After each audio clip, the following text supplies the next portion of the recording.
D's for danger. Hey guys, Knights of the Dragon KOD back here on the scene. We got another great video for you guys. We're excited to be here. We got a special guest, and I'm going to get to him because he needs his own special introduction. We got to make sure we do it right. We got a lot of topics, a lot of ideas, a lot of cool things going on just for you guys. Let's get started and get around the round table of the Knights. Here we got Rican Ranger, ready to represent. We got Lady Laura, who always brings the wisdom and kindness like nobody else can. And we got a special guest back again, our legendary warrior of all time, the true Conan the Barbarian.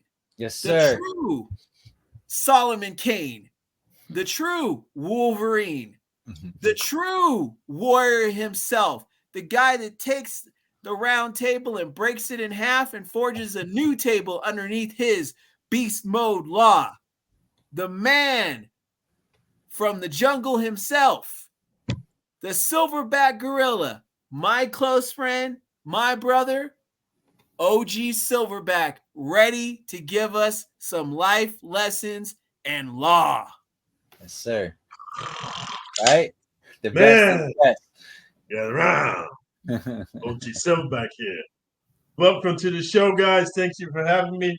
And we're going to get into some beast mode law topics. So let's get it cracking, Drew.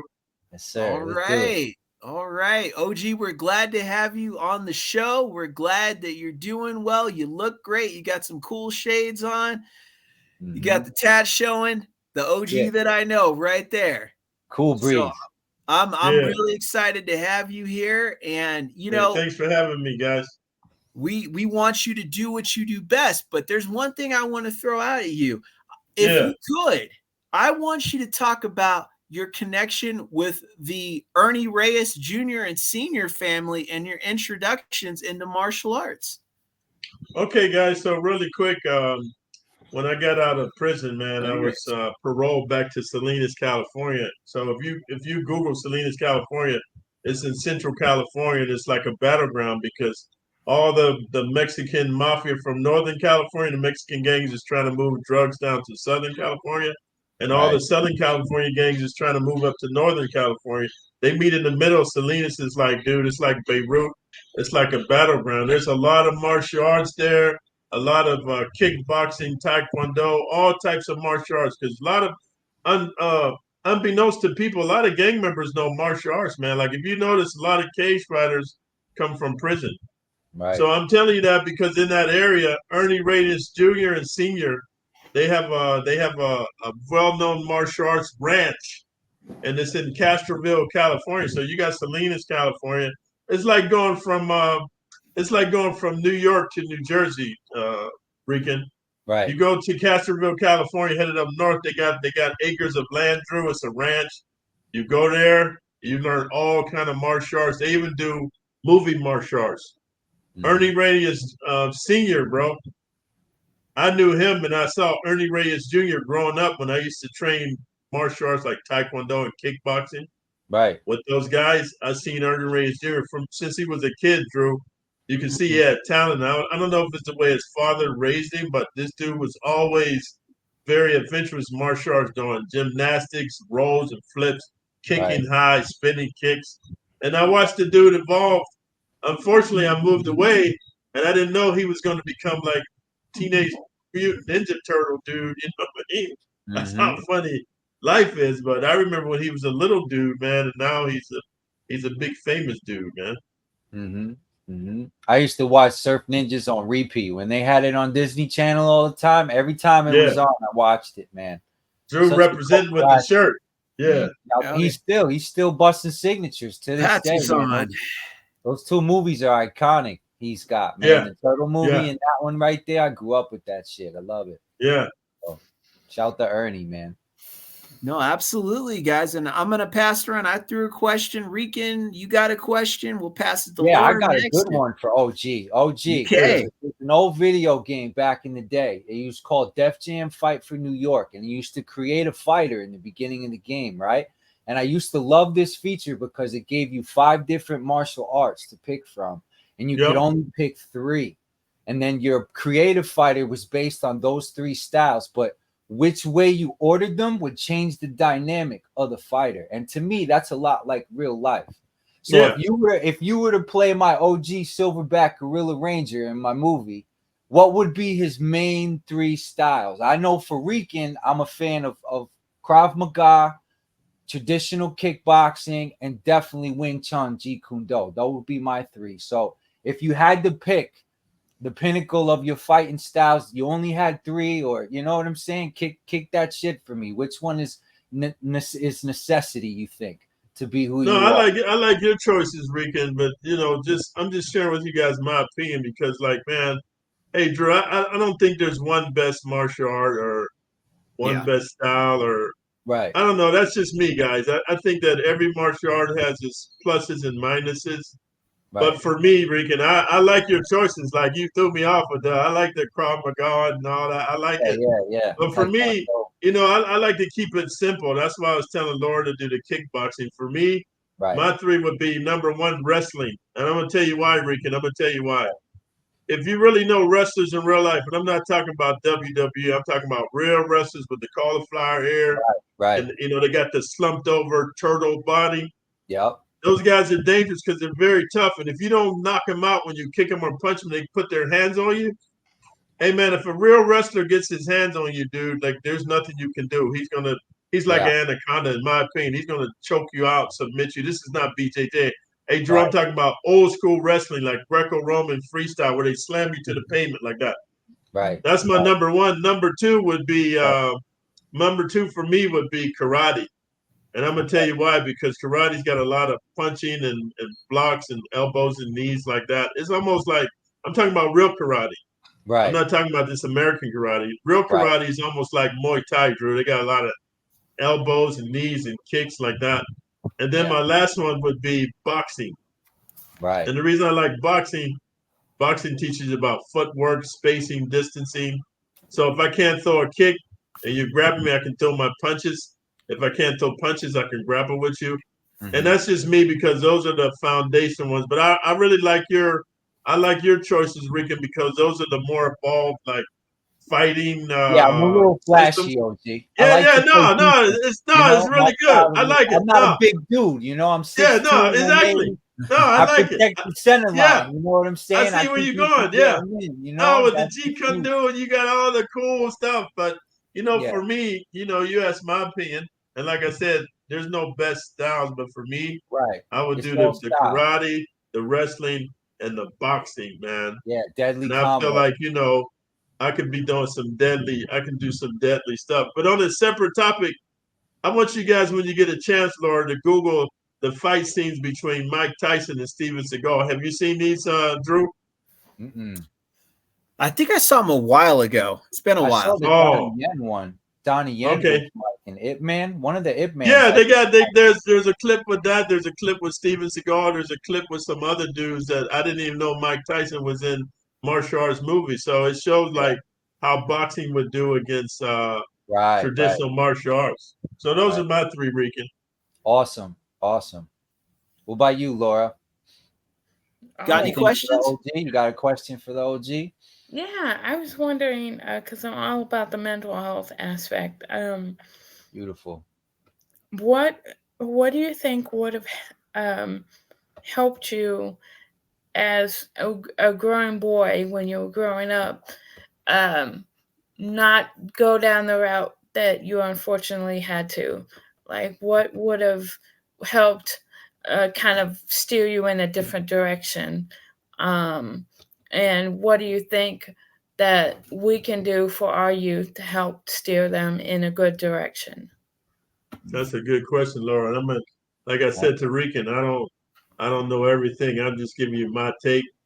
But Mm-hmm. this is my take because when I was incarcerated, guys, I studied a lot of theology. When I got out of prison, the first thing I did, Laura, was I studied psychology. Now I wanted to understand myself, why I was always violent and trouble. I've been in therapy. I've done a Right. lot of things like getting inside my head. I got over 30 years of psychology, not just classes and courses, but counseling. And this Mm-hmm. is the number one thing, and I tell people, Laura, and maybe you guys don't want to hear this. This is the number one thing I think can help a kid or me to not have gone down that path.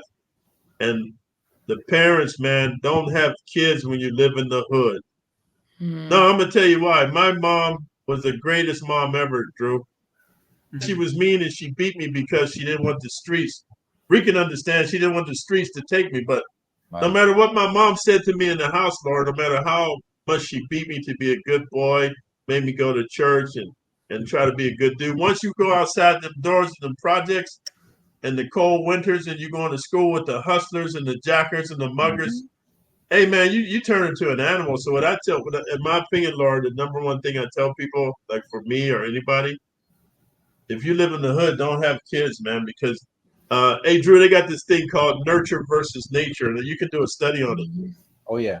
Hey man, sometimes the nature has more force over you than the nurturing of your parents. Do you ever notice the girl whose dad was a pastor or a preacher, when she goes off to college, she becomes a hoe? You ever wonder why? Yep. Shelter. That Shelter. happens. Yeah, that's it, Rican. That's the word. It's a shelter. Yeah, Yeah, product see, of here's the a- environment, you know. Yeah. Yeah. But here's the whole thing, guys. If you really want your kid to have a chance of being healthy and normal and whatever you want to call a functioning member of society, man, you don't raise kids in the hood, because that's the lessons you learn in the hood override what your parents is telling you, in my opinion. Right. And they stay with you your whole life. They shape you, Man, you know. dude, So yeah, definitely a product of your environment. It's a good definitely, Rican. That's so true. So that's one thing I would say, Laura. But then for the people who say to me, well, it's too late, I already got kids in the hood, what should I do? This is what I tell them. Move them out of the hood. Like if you got grandparents that live down south or out in the country, or they live in Wyoming or somewhere like that, Idaho, move them out as soon as you can. Like have them go to, like a job corps, or have them go to a school somewhere else and live with your uncles or something. But growing up in the hood, inner city, hey, let me tell you something. It's like there's this movie called Resident Evil, and I forget what the name of the city where the zombies live. But when you live in the hood, Raccoon City. Yeah, that's it, Drew. When Raccoon you live City. in the hood, Laura, it's a very small percentage of people that come out mentally sane. And most people have generational hood mentalities. Like you got generations in the hood on welfare and Section 8 and HUD and fathers selling drugs. Me and Rika, when we grew up, some people don't make it past 14, 15, 16. They get murdered. Yep. So that's if you got kids in the hood, then get them out of there as soon as you can. Other than that, I don't really have any sound wisdom, because the hood is a dark place. It's like crabs in a barrel. Even if you want to go to school or be a good kid, the other kids pick on you. Hey, why are you carrying your books? Why are you studying? Why are you not selling drugs? Why are you not robbing people? And they gang up on you. So it's like bullying. Yeah, they call you a square, you know? Yeah, and a buster. Remember that? Buster? Oh yeah. Meanwhile, everybody's just fighting poverty. Poverty is the demon on everybody's back, you know? It is, bro. The biggest demon, man, Definitely. But that's my take. And the reason I can say that, Laura, I've been to over 10 different countries, and I got to tell you something. In every country, they got rich people and poor people. America, what separates us, guys, we got rich people and we got poor people, but we got middle class people. So you can be a working class family. But in other countries, either you're very rich or you're very poor. Right. And when you're in those poor environments, man, it just breeds a savage mindset, because all you can think about is the next day how I'm going to eat, how I'm going to eat. Yep, survival, straight survival. Yep, that's what's up. It's like an environment, like an energy, Yes. Because I've walked into places when I've needed help for different things here and there, and the mood, the energy in that room is a sense of hopelessness. Like there's a sense of like, I don't know, like this will always be this way. I can never do better. I can never, so I get a part of that. I don't remember, that's the thing. I don't remember the energy when I was growing up. Like I remember we went through, like we were on food stamps. This is actually when they had the paper food stamps. Yeah, I was on them too. in the book. Yep. Yeah. Phyllis had those, and so we had that. And even with that, I mean, there was an element of I don't know when I'm going to eat next. Yeah. But luckily for me, I was taken from that environment by DCFS. So then I got a different path. You know, so I guess I'm grateful for that, but I'm worried for the kids that have to grow up like that, because that could have been me, Right. And I'm really happy for you, Laura. And then, hey, Drew, this is going to sound weird when I say this, but Rican can understand. But you know what, Laura? When I look back on my life, the only thing I would have changed is going to prison. But other than that, I'm glad I grew up in the hood with my parents beating me, and my uncles beating me, and my aunts beating me, and the black dudes beating me, and everybody picking on me and beating on me because it made me strong and resilient. Right. Like, dude, I'm self-reliant. I can rely on myself. I can trust in myself.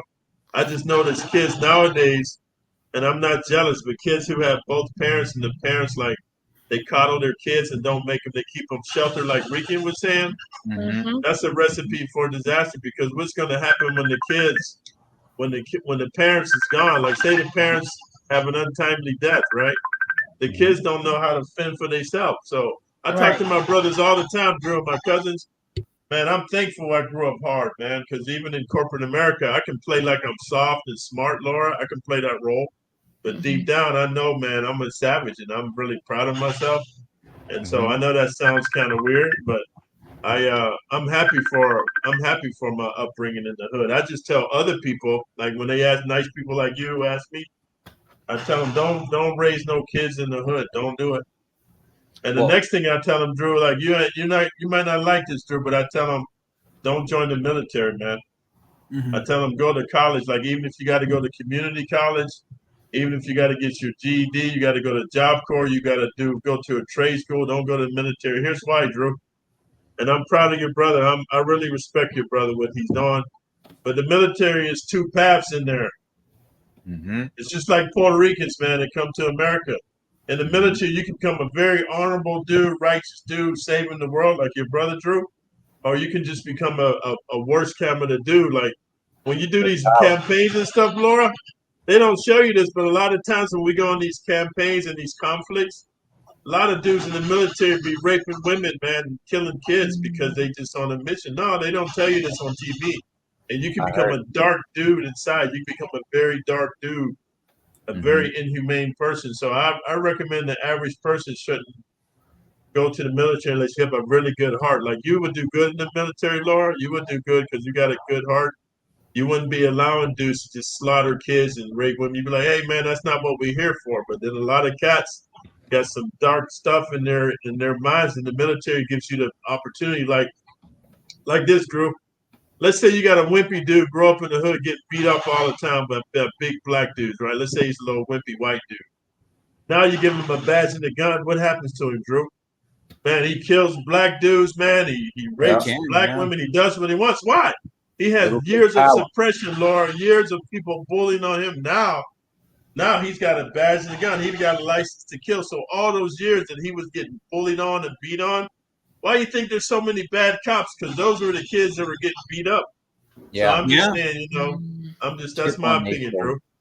OG, let me jump in real quick. I got a quick story because I remember me and Rick were working on a case where there was like this young guy that was gang affiliated, and he was like all beat up and stuff when we saw him, and we were getting his statements. And what ended up happening was the guy that did it was a sheriff. Yeah. But the sheriff that did it was the kid that they picked on. And so we talked to him, and I was like, all right, so I said, you know this guy. So what happened? He was like, oh, man, yeah, we used to pick on him. We clowned his shoes, and, we made fun of him and stuff like that. And I was like, really? I was like, so what happened? He's like, well, one night he caught me, at some party thing or something like that. And him and his name will remain anonymous, but he was like the law enforcement guy you didn't want to run it. He was good with that guy. So both of them, as well as other sheriffs, they just beat down him and his friends like real bad. Yeah. I mean, they probably put the underwear on top of their head and everything over that. They really gave it to him. And Hey, but Drew, he's lucky they didn't kill him because some cops, he man, is lucky. Rican know where we from, man. Cops kill people all the They time. coulda They killed put a him. gun in your They hand. call it They'll something put a gun else. in your hand. Yeah.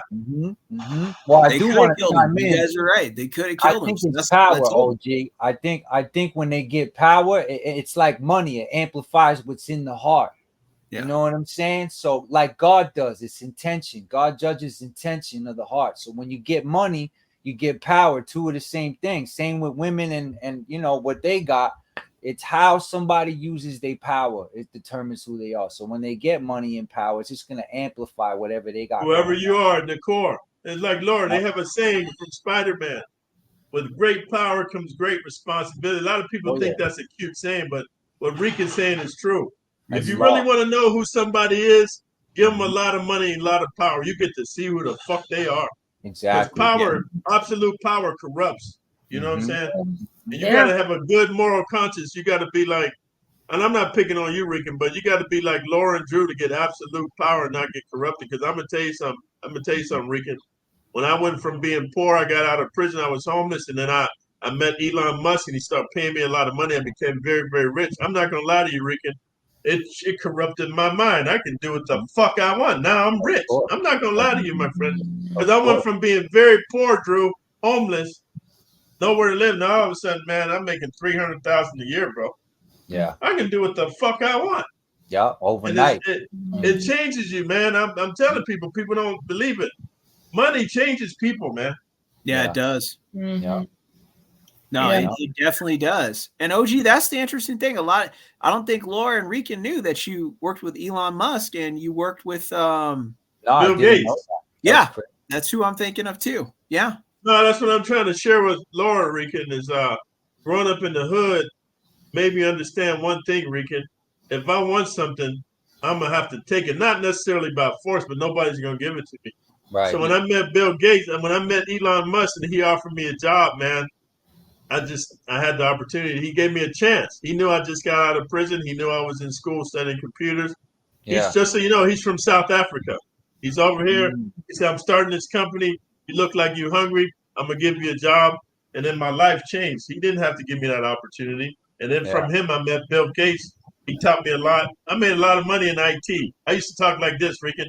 Good morning, golly gee. How are you guys? Never would have known. That's from crazy. That's what my father did. He's self-taught. Yeah, he was writing software for Deutsche Bank in the city. When 9/11 happened, my dad was writing software during the computer boom in the early 2000s.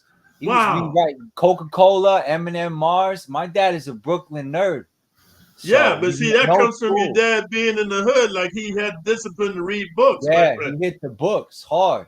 So that's crazy that you lived that life. I never would have thought that, you know? Yeah. I had duplicitous behavior. Like Laura, I used to dress in suits and ties and wear Rolex and drive Lexus and say, good morning, skippity doo dah day. I like some cookies with that milk, all that.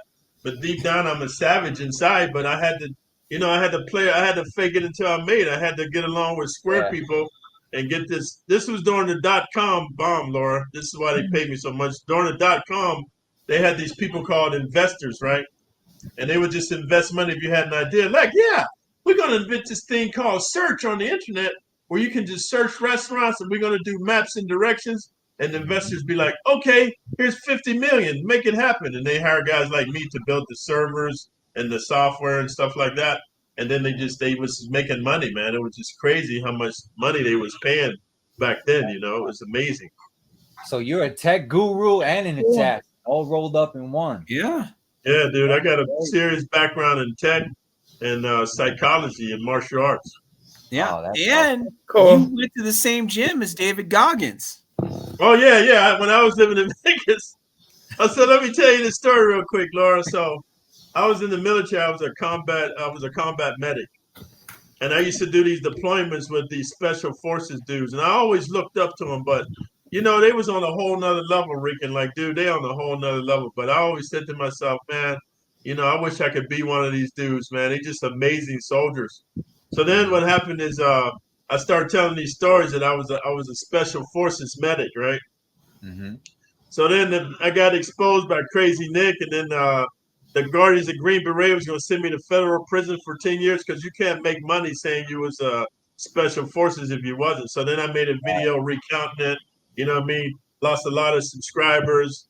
I was feeling kind of bad, but the reason I did it, Rican, a lot of gang members, you know this from the Latin Kings, a lot of gang members, Laura, they don't have nobody. So they want to be a somebody. They don't feel like, oh, I can go to school because my friends will pick me. I can't play sports because I'm not tall. I don't have a father. So I'm going to be a gang member to be respected in the hood. So I used to tell them, no, join the military and be an army of one, be special forces like me. So then I got exposed, right? I made a video saying that, you know, why I did it. So anyway, I was going to this gym in Vegas. And they had, hey, Fury was there too. What's his name? Tommy Fury, the big white boy. Tyson Fury. Tyson Fury was in there. And I said, oh, that's Tyson Fury. I'm going to get an autograph. They said, no, in this gym, dude, it's famous people. You can't get autographs, just, you know. And then he was working out and everything. And then in walks David Goggins, man. And Drew, I had just bought his books. David Goggins got 5 books, guys. I like to read books, Laura, thanks to Drew. He got 5 books. I read his books. I said, hey, David Goggins. He goes, hey, how's it going, man?